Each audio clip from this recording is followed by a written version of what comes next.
Well, we had talked about it's definitely better to be seeded than not be seeded. What being seeded means is you've had a long season where you've had a chance to prove to other coaches and other teams in the country that you belong at the national tournament, you're capable of beating people in the bracket and advancing to the All-American round. So we're certainly happy to be going with all three guys seeded this year, but when you get there, you have to wrestle. You've got to show up like they did at regionals and do the same type of thing. I think a key for Romeo competing at 133 will be the same as regionals. He's very fearless, gets after people, and he's wrestled the same way he did last weekend when we were down at Wabash. He's done it all year. That's why we recruited him here. We love the way he wrestled in high school with a fearless attitude. But for him to continue to do that and be successful.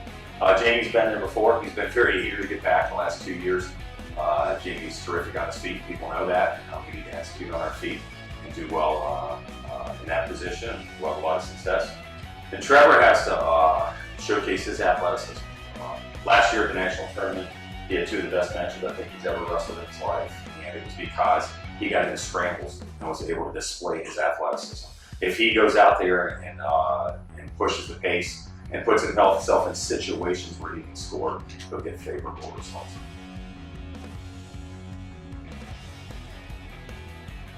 Let's start mostly with Coach Hibbs here, and I was doing pretty decently at 41. I won some matches, I lost some, and we looked at who in our region was going to be solid at 41 versus at 33.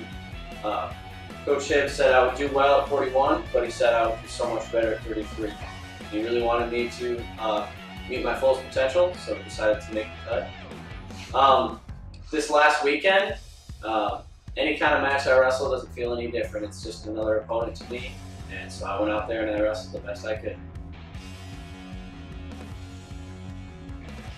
This next weekend, it's going to be about managing my weight right, so I'm healthy when I get down, and just wrestling aggressive, like Coach said. I like being aggressive and I like working for points, so I'm going to score more points than the other guy.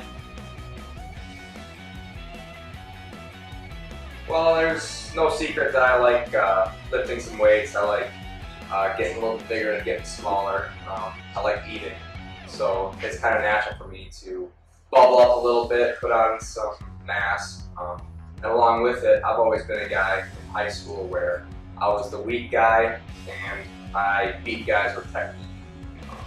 Since I've come here with Fletcher, our strength program, we've been able to turn me into kind of the strong guy, and I'm still being able to carry that technique over.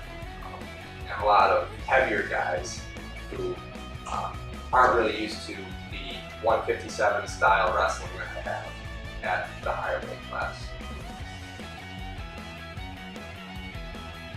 Well, I gotta wrestle the way I have all season. If I wrestle the way I have all season, I'll be an All-American.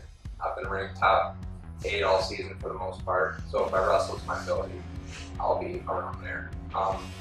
To place higher or to win, I have to make a few changes to what I have been doing, wrestle a little more aggressive, make those changes. And if I do that, I do have a chance of placing really higher winner. Out of high school, I was a 171 pounder, and I came in freshman year extremely overweight. And they basically made me go to 97, and after my freshman year, they hinted at me moving up to heavyweight. And I wasn't quite sure I wanted to because I felt I was undersized for a 97 pounder. But after my sophomore year, I just started eating a lot more, lifting weights with Fletcher a lot, and just putting in the work. And to be successful at heavyweight is just to wrestle the same way at 97, but at heavyweight. Like Coach said, yeah. Stage 1, I thought I can just move better than like the bigger guys do. Not really a difference, it's obviously just one match at a time still. I have a lot more confidence going in this year, knowing that I've wrestled there in one match against the best people in the nation already. It's just, every match is just as important as the next one, so you can't look ahead, just one match at a time. I think it would mean it's not just a vision anymore. It has become a reality. We started 5 years ago, and we had a lot of visions 5 years ago. We had a vision of a complete coaching staff, but in year 1, we only had 1 full-timer and 1 part-timer. Here we are in year 5 with 3 full-time coaches on campus, which is pretty extraordinary for a Division III program.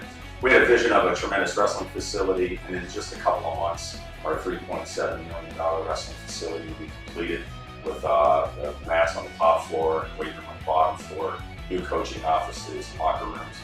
And if we come back from the national tournament with 3 All-Americans, that's a reality too. We talked about getting to a point where we can have multiple All-Americans in a year.